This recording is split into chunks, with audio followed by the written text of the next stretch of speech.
Hello everybody and welcome back to a Gmod building challenge. I did one of these videos about 7 or so months ago now. I really can't remember.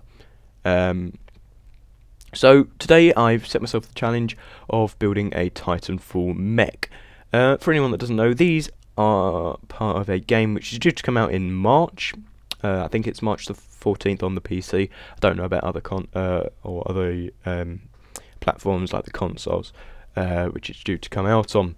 I believe it's only due to come out on the Xbox at first. I don't know whether it's coming out on the PS4 or the PS3, because it was something about the cloud service of the Xbox that they liked.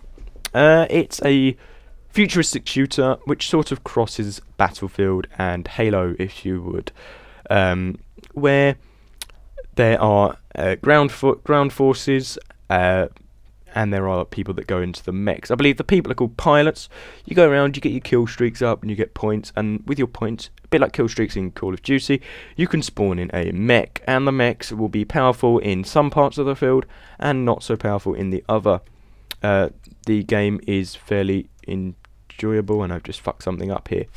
Fairly enjoyable in what you can do with the game.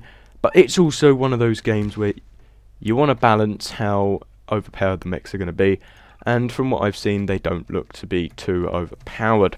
So I've already gone away and already started, before the video, doing the hardest part I ever think, which is actually starting and picking what materials you are going to build with. Okay, is that in fine? That looks fine. Okay, we can go back on the world tool and weld it in. What I'm sort of doing here is I'm sort of building myself a little wire mesh, so that I can pop it all together, you know, build the tall mech. These mechs are really tall and vastly superior to the ground forces, but however they will be very slow moving in the actual game. Fuck. Okay, that looks fine. Fine and dandy. Fine and dandy. Fine and dandy. I think we're going to do one more of those for the body. I don't think the feet are tall enough, so we're going to add them in. Problem is can we get it out of the door? I've got a perfect idea of how we're going to get it out and test it. Oh, for fuck's sake. It's kind of useful, I think, if you have a middle block in your building, or middle part of your building. It kind of allows you to know where to unfreeze. I believe I can hold down left click and hit R to unfreeze everything, though, which I just remembered as I said that point. And put it down straight about. See, it's so glitchy.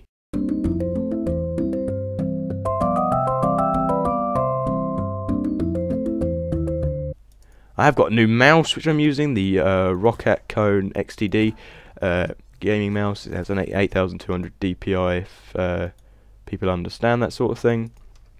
Sort of like sensitivity, and it's got a bunch of extra things, like extra macro buttons, and it's obviously in advance. I didn't actually have a gaming mouse before. As I say, it's by Rocket. I believe it's their top mouse that they are selling at the moment. It was £80, which I believe is probably about 100 and something dollars, and about 100 euros. Thoroughly, absolutely love it. It has 2 strip LEDs which constantly are changing colour, which makes it quite interesting to look at. And also it sort of you can lock those colours into one, and you can set them to change colours every time you press a certain button on the mouse.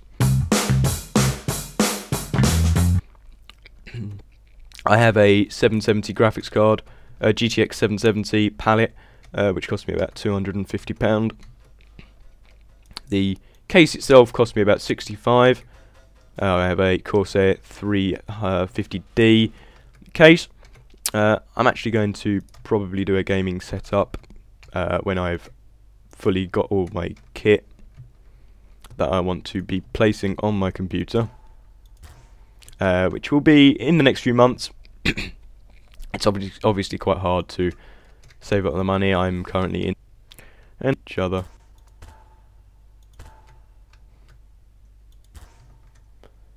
Oh, the FPS drop at the moment. Okay, there we go, we're back. Okay, I think that'll do me fine.